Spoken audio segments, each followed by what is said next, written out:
ಇವತ್ತಿನ ವೇಗದ ಜಗತ್ತಲ್ಲಿ ಎಲ್ಲವೂ ತಕ್ಷಣ ಬೇಕು ಅನ್ನುವಂತಹ ಮನೋಭಾವನೆ ಹೆಚ್ಚಾಗಿದೆ. ನೆನೆಸಿದ ತಕ್ಷಣ ಎಲ್ಲವೂ ಸಿಗಬೇಕು ಅನ್ನುವಂತಹ ಮನೋಭಾವನೆ. ಆದರೆ ದೊಡ್ಡ ಯಶಸ್ಸುಗಳು, ಗಾಢವಾದ ಸಂಬಂಧಗಳು ಮತ್ತು ನಿಜವಾದ ಸಂತೋಷ ಇವೆಲ್ಲವೂ ತಾಳ್ಮೆಯಲ್ಲೇ ಹುಟ್ಟುತ್ತವೆ ಅನ್ನೋ ಸತ್ಯ ಹೆಚ್ಚಿನ ಜನರಿಗೆ ಗೊತ್ತಿಲ್ಲ. ಇಲ್ಲಿ ತಾಳ್ಮೆಯ ಮಹತ್ವವನ್ನು ಹೊಸ ದೃಷ್ಟಿಯಿಂದ ನೋಡೋಣ. ತಾಳ್ಮೆ ಅಂದರೆ ನಿಧಾನತೆ ಅಲ್ಲ, ಅದು ಕಾಯುವಿಕೆಯ ಜಾಣ್ಮೆ. ಸರಿಯಾದ ಸಮಯಕ್ಕೆ ಕಾಯೋನು ತಪ್ಪು ನಿರ್ಧಾರಗಳಿಂದ ತಪ್ಪಿಸ್ಕೊಳ್ತಾನೆ.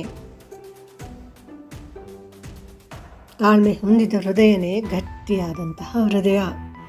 ಒತ್ತಡದಲ್ಲಿಯೂ ಶಾಂತವಾಗಿರುವ ಶಕ್ತಿ ತಾಳ್ಮೆಯಿಂದ ಮಾತ್ರ ಬರುತ್ತೆ. ತಾಳ್ಮೆ ಇಲ್ಲದ ಪ್ರಯತ್ನ ಅರ್ಧದಲ್ಲೇ ನಿಲ್ಲುತ್ತೆ.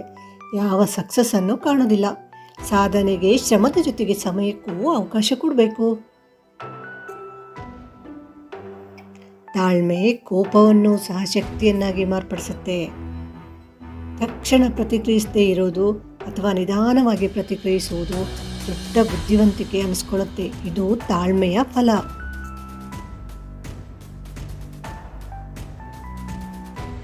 ಮಳೆ ಬರಬೇಕಾದ್ರೆ ಮೋಡ ನೀರಾಗುವವರೆಗೂ ಕಾಯುತ್ತೆ. ಇದೇ ತಾಳ್ಮೆ. ಪ್ರಕೃತಿಯೇ ನಮಗೆ ಕಾಯೋ ಪಾಠ ಕಲಿಸುತ್ತೆ. ಅನೇಕ ಸಂದರ್ಭಗಳಲ್ಲಿ ಅದನ್ನು ನಾವು ಅರ್ಥಕೊಂಡು ಬಾಳಬೇಕು. ತಾಳ್ಮೆ ಸಂಬಂಧಗಳನ್ನು ಉಳಿಸುವಂತಹ ಸೇತುವೆ ಕಣ್ರಿ. ಒಂದು ಕ್ಷಣದ ಶಾಂತಿ ಅನೇಕ ವರ್ಷಗಳ ಸ್ನೇಹವನ್ನು ಉಳಿಸುತ್ತೆ. ತಾಳ್ಮೆ ಇಲ್ಲದೆ ಕಾಣುವಂತಹ ಕನಸು ಬಹಳ ಬೇಗ ನಶಿಸಿ ಹೋಗುತ್ತೆ. ದೊಡ್ಡ ಕನಸುಗಳಿಗೆ ತಾಳ್ಮೆ ಎನ್ನುವಂತಹ ದೀರ್ಘವಾದಂತಹ ಉಸಿರು ಬೇಕು.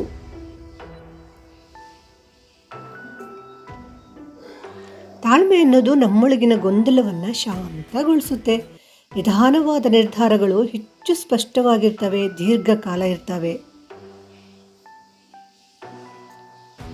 ಹೆಚ್ಚಿನ ಜನರು ಅಂದ್ಕೊಳ್ತಾರೆ ತಾಳ್ಮೆ ದುರ್ಬಲರ ಒಂದು ಗುಣ ಅಂತ. ಆದರೆ ಅಲ್ಲ, ಅದು ಶಕ್ತಿಶಾಲಿಗಳ ಒಂದು ಗುರುತು. ಕಷ್ಟದಲ್ಲಿಯೂ ನಿಲ್ಲುವವನೇ ನಿಜವಾದ ಬಲಿಷ್ಠ. ತಾಳ್ಮೆ ಯಶಸ್ಸಿಗಾಗಿ ಬಿತ್ತಿದ ಬೀಜ. ಇದು ನಿಧಾನವಾಗಿ ಬೆಳೆದರೂ ದೀರ್ಘಕಾಲ ಫಲ ನೀಡುತ್ತೆ. ತಾಳ್ಮೆ ಮನಸ್ಸನ್ನು ಸರಿಯಾಗಿ ನಿಯಂತ್ರಣದಲ್ಲಿ ಇಡುತ್ತೆ. ಭಾವನೆಗಳಿಗೆ ಬಲಿಯಾಗದೆ ನಿಂತ್ಕೊಳ್ಳೋದು ಅಂದರೆ ಅದೊಂದು ದೊಡ್ಡ ಸಾಧನೆ.